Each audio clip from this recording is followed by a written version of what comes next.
Hey guys, this is the House from Gun Gamers, and today we are talking about the Ronin Tactics Warriors Belt.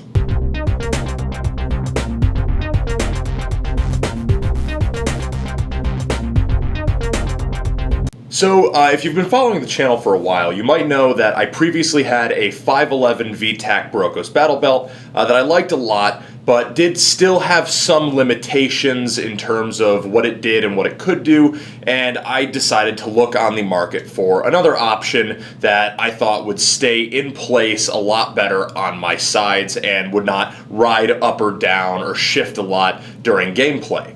Now, to this end, Robo Murray, actually, I can't talk about Ronin Tactics Belt without talking about his excellent review of the Senshi Belt. I'll give that a link in the description. Go give that a watch.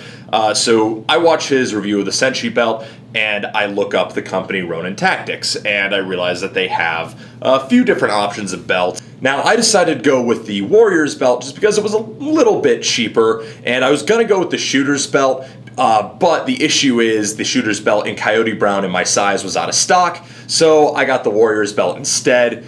Do I kind of wish I'd ponied up for the Senshi or the Task Force Belt? Almost, but those weren't available in Coyote Brown at the time, and I wanted Coyote Brown, so saved 20 bucks, got Coyote Brown. Trade-offs, but in the end, I think I got really what I wanted anyway. So let's go over the belt itself. So the first and most important question that I'm sure everyone is asking if they're looking up this belt, does the belt stay in place? Absolutely. I am one of those guys who will run, slide, duck, jump, do all kinds of crazy stuff on the airsoft field, and no matter what I do, I have yet to have anything on this belt shift, move, or otherwise not be where I want it to be. As long as my pants are on my body, my belt is where I want my stuff to be. And that is a really, really great thing, because there's little I hate more than going for a pistol draw and realizing that my pistol is here or here instead of here. Or going down for a rifle magazine and coming up with a pistol magazine instead, because those all shifted. Everything is where I want it to be. It never feels unnatural because it's always in line with my waist. It always stays exactly where I want it to stay. So major credit for the Velcro system that holds this belt together. Really, really love it, and it definitely keeps the belt in place. I've yet to have it come undone or start being a problem. The Velcro is very strong, it's very high quality, and it holds the damn belt in place. Okay, so aside from the belt just staying in place, what other unique features does it offer? Well, one of the big unique features versus many other battle belt systems is that you can use belt-mounted pouches and malice clip-mounted pouches. You might notice I didn't say MOLLE-mounted pouches. The reason for that is because if you look closely, the actual PALS webbing that is on the belt is a little bit different. It's thinner, and the section in between is still the appropriate size for the complementary webbing on the pouch, but the other webbing is definitely thinner, and it's a bit awkward with some MOLLE pouches, especially if they're the ones that secure with a tab that tucks back up rather than with a snap. So it might not be possible to secure all MOLLE pouches effectively to this belt. Malice clips, no problem. Belt mounted pouches, also no problem. So that's really where this belt kind of gives up one of the flexible features of many other battle belts, is that some MOLLE pouches will not work. But for that loss, what do you gain? Well, the biggest thing you gain is, like I said, the ability to use belt-mounted pouches, including the vast majority of holster systems. Blade Tech holsters, Blackhawk Serpa holsters, most paddle holsters I've tried, and even this Falcon Kydex Tech holster that has malice clips on it that I just looped around the entire thing.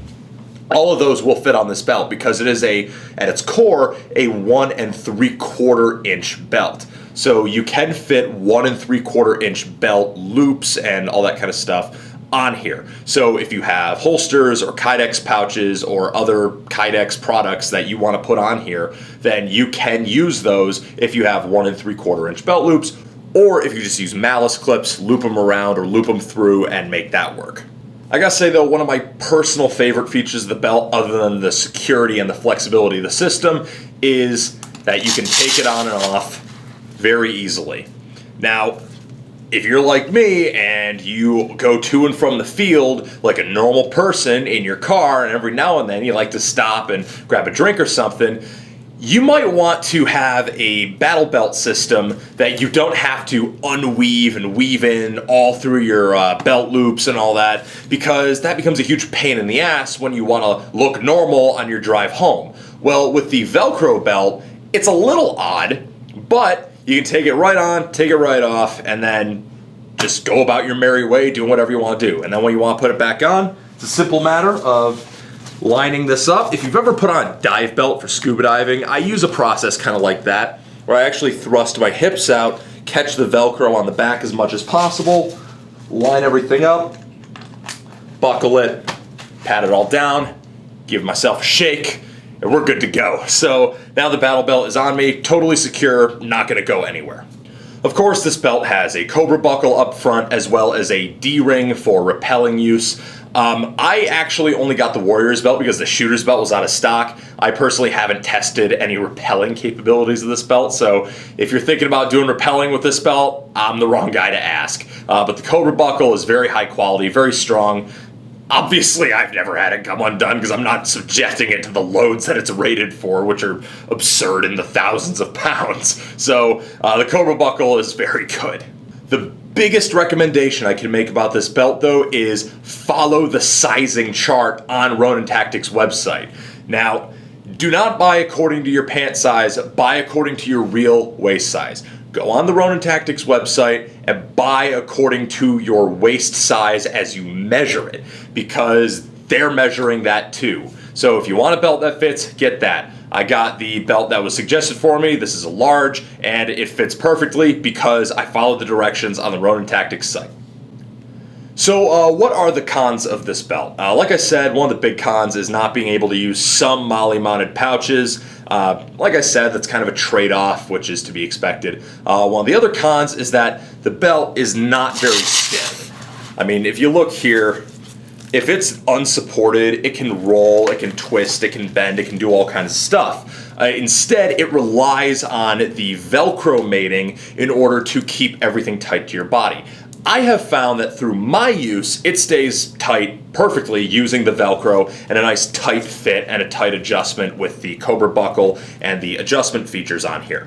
The issue is, for some people, if you really load this thing up, you might get some sagging or rolling. That is possible. That's what the reinforced belts are for that have the plastic reinforcement. But this one, without the reinforcement, I run a handgun, usually a grenade like a Thunder Bee or a smoke grenade. I got 2 mags in here right now. A dump pouch, 2 rifle mags, 2 pistol mags. Even when my dump pouch is totally full, I have yet to have the belt start sagging, rolling, or twisting. Now, again, I'm also not hanging, tons and tons of stuff off of here, I don't have 4 rifle mags and 4 pistol mags and, a ridiculously huge handgun with a suppressor. So if you're looking for something that will carry plenty without sagging and rolling, this is perfect as a baseline for running in conjunction with a chest rig or a plate carrier, then there you go. If you're looking for something that'll offer a bit more standalone capability and carry a lot more stuff and be a much more hardy base for a complete system, then maybe you want to look at one of the reinforced options. And one of the other cons of this belt is the price. The price is very expensive. This is a $165 belt for the Warriors belt with the D-ring, and it's $130 for the Shooters belt without the D-ring. And then it's $185 for the belts that have the plastic reinforcement. There's no two ways about it. These belts are expensive. Do you get what you pay for? In my opinion, yes. The system, everything's very well made. Everything is very tough. I've had nothing come apart or start fraying or threaten to be a failure point, and everything stays very securely, and I love it. It's my favorite battle belt I've ever owned.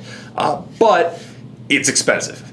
So if you're looking for a system that maybe is more budget-friendly, look elsewhere. If you're willing to pay for this particular feature set, and this is what you're looking for, then this is probably your best option. Now, I know there are some other companies that make belts similar to this. I cannot speak 100% on all those because I haven't used them, but those are also ones to consider. And In fact, if you're running 3-gun or IDPA style, then there are some cheaper 3-gun and IDPA style belts that, while they won't accept a wide variety of malice clip pouches, they may very well work for what you're doing if you're, again, doing competition shooting. So who's the Ronin Tactics belt for? The Ronin Tactics belt is for people who want a super solid battle belt system that can run a mix of malice clip pouches such as HSGI tacos or belt pouches such as this HSGI magnet or a wide variety of holster platforms. In my opinion, it excels in all those categories and is totally worth the price for the quality and the feature set. If you aren't looking for these things necessarily, then it probably won't be for you. But if you're like me and that's exactly what you want out of a battle belt, then you're going to love it. So anyways, those are my thoughts on the Ronin Tactics Warriors Belt, and I hope that you found them informative, and I hope that I've helped you make a decision. So thank you very much for watching. E House from Gun Gamers signing off.